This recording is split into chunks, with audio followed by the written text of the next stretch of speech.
حضرت عصام رحمۃ اللہ علیہ نے حضرت حاتم بن زید بلخی رحمۃ اللہ علیہ سے پوچھا، آپ کیسے نماز پڑھتے ہیں؟ تو حضرت حاتم رحمۃ اللہ علیہ نے فرمایا کہ جب نماز کا وقت آ جاتا ہے نہایت اطمینان کے ساتھ وضو کرتا ہوں، پھر جہاں نماز پڑھنے کی جگہ ہے وہاں چلا جاتا ہوں، اطمینان کے ساتھ کھڑا ہو جاتا ہوں، پھر یہ ذہن بناتا ہوں گویا بیت اللہ میرے سامنے ہے اور جنت دائیں طرف ہے، جہنم بائیں طرف ہے، اور میں پول صراط پر کھڑا ہوں اور موت کا فرشتہ میرے سر پر ہے، اور اس نماز کو اپنی زندگی کی آخری نماز سمجھ کے پڑھتا ہوں، شاہد کہ اس نماز کے بعد مجھے دوسری نماز میسر ہو کہ نہ ہو۔ پھر یہ دھیان بھی جماتا ہوں کہ اللہ میرے دل کے حال کو جانتے ہیں۔ اس طرح میں نماز پڑھتا ہوں، پھر نہایت تواضع کے ساتھ، عاجزی کے ساتھ اللہ اکبر کہتا ہوں۔ پھر جب قرآن پڑھتا ہوں تو معنی سوچ کے پڑھتا ہوں، نہایت تواضع کے ساتھ رکوع کرتا ہوں، عاجزی کے ساتھ سجدے کرتا ہوں، اسی طرح نہایت اطمینان کے ساتھ نماز پوری کر لیتا ہوں۔ پھر اس نماز کو اللہ جل جلالہ کے بارگاہ سے قبول ہونے کی امید رکھتا ہوں اور اپنے اعمال کے مردود ہونے کا خوف بھی رہتا ہے۔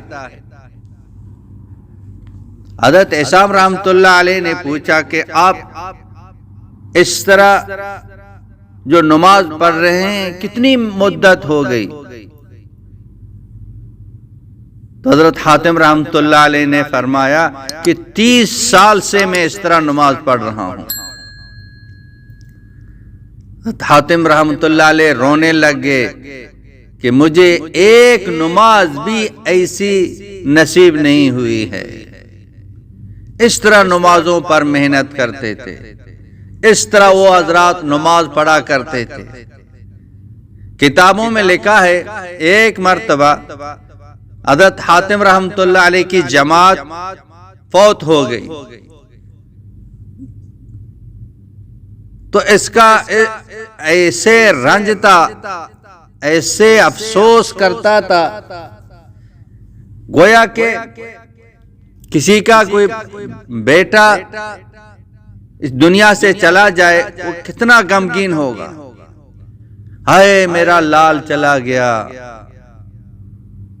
ہائے میرا دایاں کندھا ٹوٹ گیا، ہائے میری زندگی چلی گئی، ہائے میرا جگر کا ٹکڑا چلا گیا، میرا خون چلا گیا، میں اندر باہر سے ٹوٹ گیا۔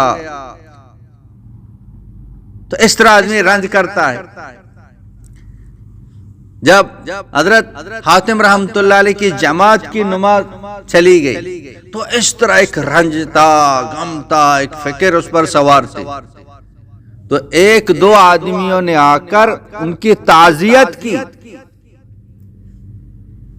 پھر رونے لگ گئے کہ میری جماعت کی نماز قضا ہو گئی ہے،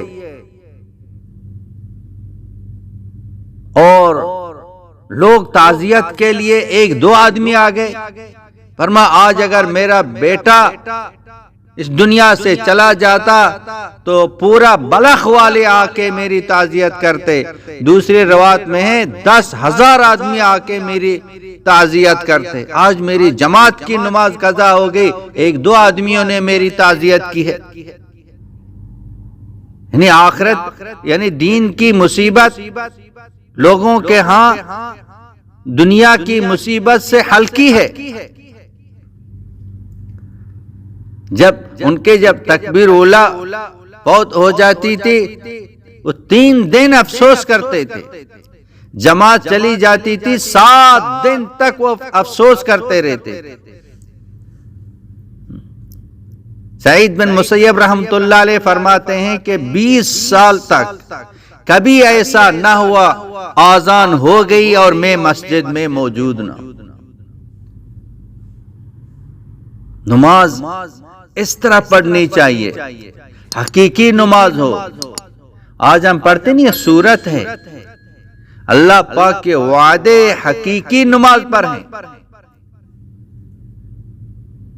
دیکھو شیر کی ایک تصویر ہے، شیر کی شکل ہے، اس سے لوگ نہیں ڈریں گے، لیکن اصلی شیر سے ڈریں گے۔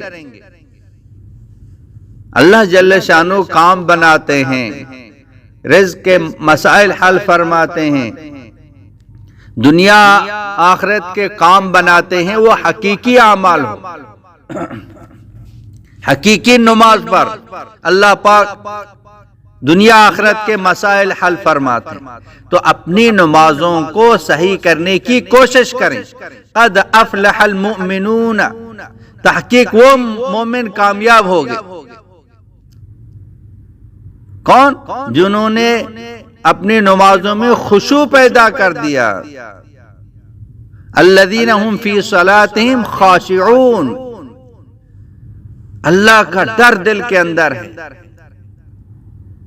نماز کے اندر 3 چیزوں پر پابندی لگائیں۔ ایک، آنکھوں پر پابندی، کھڑے ہیں سجدے کی جگہ دیکھیں، رکوع میں دونوں پاؤں کو دیکھیں، سجدے میں ناک کو دیکھیں، تحیات کی شکل میں گود میں دیکھیں، سلام پھیرتے وقت دونوں کھندوں پر دیکھیں۔ یہ آنکھوں پر یہ پابندی ہو۔ ہاتھوں پر پابندی، ہلے نہیں، خارش نہ کریں۔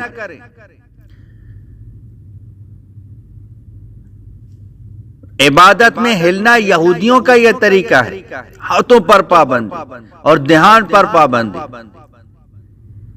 ہر رکن میں، قیام میں، رکوع میں، سجدے میں، تحیات میں، ہر رکن میں 3 مرتبہ یہ دھیان پیدا کریں، اللہ مجھے دیکھ رہا ہے اور میں جو کچھ پڑھ رہا ہوں اللہ سے یہ سن رہا ہے، ہر رکن میں۔ تو یہ نماز جاندار بن جائے گی، نماز جاندار بنے گی، زندگی شاندار بن جائے گی۔ نماز تو اللہ پاک کے خزانوں سے لینے کا ذریعہ ہے۔ نماز بنے گی، پھر 2 رکعت پڑھ کے اللہ سے مانگے، اللہ پاک عطا فرمائے گا۔ اللہ پاک ہم سب کو صحیح نماز پڑھنے کی توفیق عطا فرمائے۔ وآخر دعوانا ان الحمدللہ رب العالمین۔ مولانا عبدالحکیم اسحاق کے بیانات کے لیے حکیم اسحاق آفیشل کو سبسکرائب کریں۔